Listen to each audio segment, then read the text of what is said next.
لباس پہنتے ہوئے پہلے کون سا بازو پہنیں گے یا پہلے کون سا پائنچا؟ دایاں. اور جوتا پہنتے وقت؟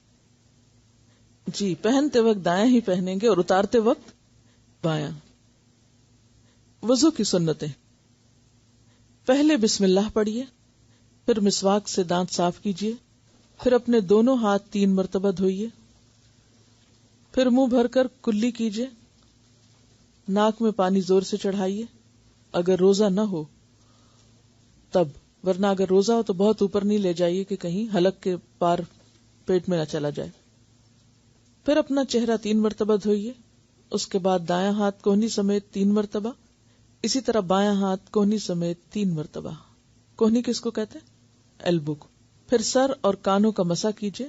مسح کے بعد اپنا دایاں پاؤں ٹخنے سمیت 3 مرتبہ، ٹخنا یعنی اینکل گیلا ہونا چاہیے انکلوڈنگ اینکل، اور اسی طرح بایاں پاؤں ٹخنے سمیت 3 مرتبہ دھوئیے. اب آپ تو ٹیپ کے آگے رکھ لیتے ہیں تو پھر 3 مرتبہ کا کیا ہے، جیسے 3 دفعہ آپ مل لیتے ہیں تو وہ 3 کی نیت ہو جاتی ہے. اب ہٹا کے کرنے میں تو بہت دیر لگ جائے گی اور پانی بھی بہت ضائع ہو جائے گا اور وقت بہت لگے گا. تو آپ اس کو جیسے 1 دفعہ دھویا ملا، پھر دوسری دفعہ، پھر تیسری دفعہ، تو اس میں کیا ہوگا، ایک نیت ایک طرح سے. یا اگر موو کر سکتے ہیں تو آگے پیچھے کر لیں. یہ مسلم اور ابو داؤد کی روایت ہے.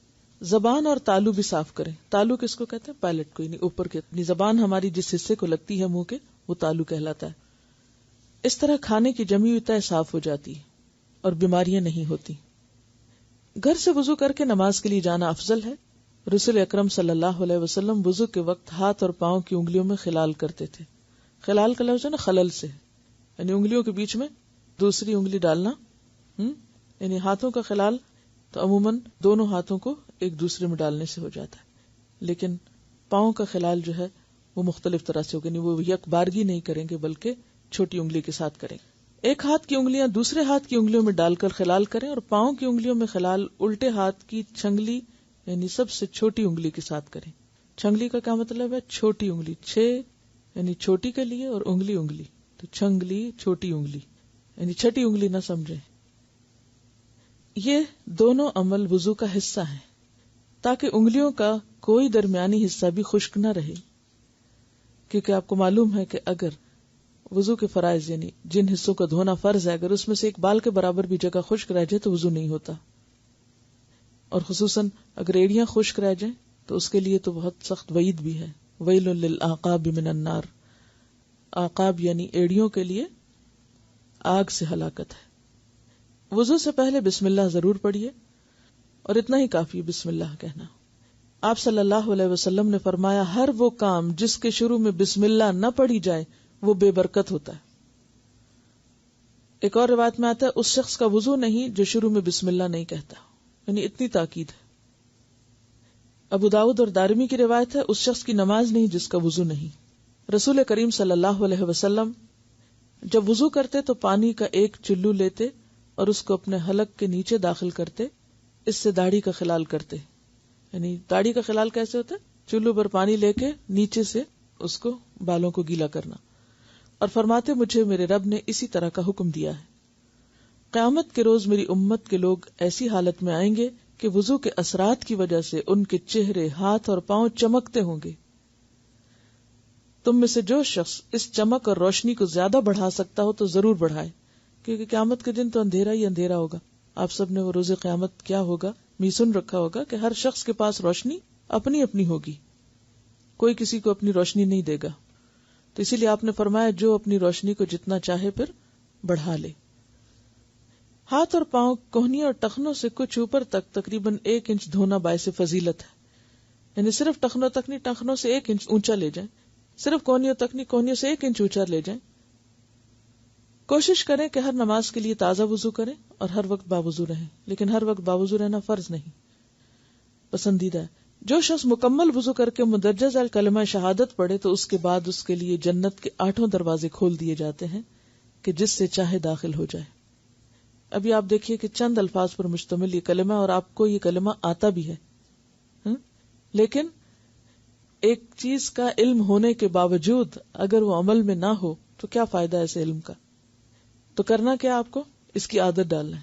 عادت ڈالنے کے لیے جو پہلے دن طریقہ بتایا گیا تھا کہ ایسی چیزیں لکھ کر مختلف جگہوں پر چند دن کے لیے اسٹک کر دیں، حتیٰ کہ دیکھتے دیکھتے آپ کو عادت ہو جائے، اور جب عادت ہو جائے تو پھر آپ دیکھیں گے کہ آپ کو شعوری کوشش کی بھی ضرورت نہیں رہے گی. کلمہ کیا ہے؟ اشہد ان لا الہ الا اللہ وحدہ لا شریک لہ واشہد ان محمدا عبدہ ورسولہ. میں گواہی دیتا ہوں کہ اللہ تعالیٰ کے سوا کوئی معبود نہیں، وہ اکیلا ہے، اس کا کوئی شریک نہیں. میں گواہی دیتا ہوں کہ محمد صلی اللہ علیہ وسلم اللہ تعالیٰ کے بندے اور اس کے رسول ہیں. ترمذی میں ورسولہ کے بعد اللہم اجعلنی من التوابین وجعلنی من المتطہرین کے الفاظ کا اضافہ بھی ہے. اے اللہ مجھے توبہ کرنے والوں اور پاک رہنے والوں میں شامل فرما لے. وضو کے بعد 2 نفل پڑھنا بہت ہی پسندیدہ عمل ہے. ان نوافل کو جو عام نمازوں کی سنت فرض کے علاوہ ہوں، جو خاص وضو کے بعد کیے جائیں جبکہ وضو ابھی گیلا گیلا ہو، تو اس کے بارے میں ایک روایت میں آتا ہے رسول کریم صلی اللہ علیہ وسلم نے حضرت بلال سے پوچھا، اے بلال، اسلام لانے کے بعد تمہارا وہ کون سا عمل ہے جس پر تمہیں بخشش کی زیادہ امید ہو؟ کیونکہ آج رات یعنی معراج والی رات میں نے جنت میں اپنے آگے آگے تمہارے چلنے کی آواز سنی ہے. عرض کیا، مجھے اپنے اعمال میں سب سے زیادہ امید اپنے اس عمل سے ہے کہ دن ہو یا رات میں جب بھی وضو کرتا ہوں تو جتنی اللہ کو منظور ہو نماز پڑھ لیتا ہوں، یعنی نفل پڑھ لیتا ہوں. اگر دیکھا جائے تو یہ صرف نماز کی محبت کی بات ہے اور شوق کی بات. بہت سے لوگوں کو تو فرض پڑھنا بھی بھاری لگتے ہیں، لیکن جن کے اندر نماز کی محبت ہے ان کے لیے کچھ مشکل نہیں، اس لیے کہ ہارڈلی 5 منٹ لگتے ہیں 2 نفل پڑھنے میں. لیکن ہم 5 منٹ ٹیلی فون پر تو لگا سکتے ہیں، مگر کبھی خاص وضو کر کے 2 نفل پڑھنا اور بغیر کسی حاجت یا بغیر کسی وجہ کے صرف اور صرف اللہ کی خوشنودی اور رضا کے لیے، تو جو بندہ اللہ کی خوشی کے لیے کام کرتا ہے کیا اللہ اس کو خوش نہ کر دے گا؟ وَلَسَوْفَ يَرْضَىٰ. چلیے